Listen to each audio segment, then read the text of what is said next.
Sa isang liblib na barangay na matagal nang nilalampasan ng modernong kaunlaran, nakatayo ang isang lumang paaralan na ilang dekada nang sarado. Nababalot ito ng katahimikan at paniniwala ng mga taga roon na may isang nilalang na hindi kailanman umalis. Isang babaeng nakaputi.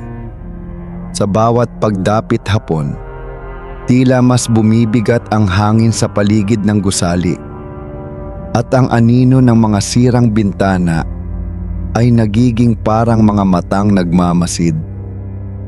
Maraming estudyante ang nagulat ng malamig na presensya, mga yabag sa pasilyo at isang figurang lumulutang sa dulo ng bulwagan. Isang gabi, isang pangkat ng kabataang nagdodokumento ng mga abandoned places ang nagpasiyang pumasok sa lumang paaralan. Bitbit ang kanilang kamera, tinahak nila ang pasilyong pinaghihinalaang sentro ng mga kababalaghan. Sa unang mga minuto, tanging alikabok at lagitik ng kahoy ang kanilang naitala. Ngunit sa ikalawang palapag, sa dulo ng pasilyo, lumitaw sa lente ang isang figurang nakaputi, nakalutang, walang anyo ang muka, at tila dahan-dahang lumalapit. Ang temperatura sa paligid ay biglang bumagsak. Ang kanilang mga ilaw ay kumurap, at ang tunog ng hangin ay tila naging isang mahinang ungol. Ayon sa mga matatanda sa lugar, ang White Lady ay dating guro na namatay noong dekada ng digmaan. Nahuli siya sa gitna ng isang sunog sa paaralan. Simula noon, sinasabing hindi na siya umalis sa lugar na minsang naging tahanan ng kanyang mga pangarap. Tuwing hating gabi, makikita raw siyang naglalakad sa pasilyo. Hawak ang lumang panyo.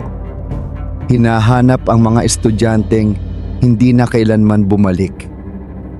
Ang ilan ay nagsasabing, kapag nakita mo siya, susundan ka niya hanggang sa iyong panaginip. Isang gabi, isang viral video ang kumalat sa social media. Isang cellphone recording mula sa loob ng lumang eskwelahan ang nagpakita ng isang aninong dahan-dahang dumaan sa pasilyo. Sa huling bahagi ng video, malinaw na lumingon ang figura sa kamera. Walang mata, walang bibig, tanging maputlang mukha lamang ang nakikita. Marami ang nagsabing ito ay peke. Ngunit ang ilang nakapanood sa personal ay nagsabing, ang lamig ng presensyang iyon ay hindi maaaring pekein. Mula noon, ipinagbawal na ang pagpasok sa lumang paaralan. Isinara ang mga pinto, tinakpan ang mga bintana, at nilagyan ng babala ang paligid. Ngunit sinasabi ng ilan, kahit sarado ang gusali, naririnig pa rin nila ang mga yabag sa gabi.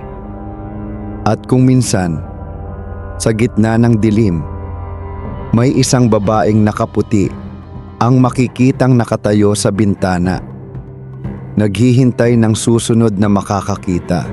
Sa pagtatapos ng gabing ito, ang lumang eskwelahan ay nananatiling tahimik. Ngunit ang lihim nito ay patuloy na umaaling-aungaw sa dilim. May mga lugar na mas pinipiling manatili sa pagitan ng mundo ng buhay at patay.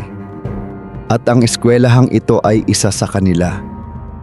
Kung muling may magtangkang pumasok, siya kaya ang susunod na makakakita sa babaeng nakaputi?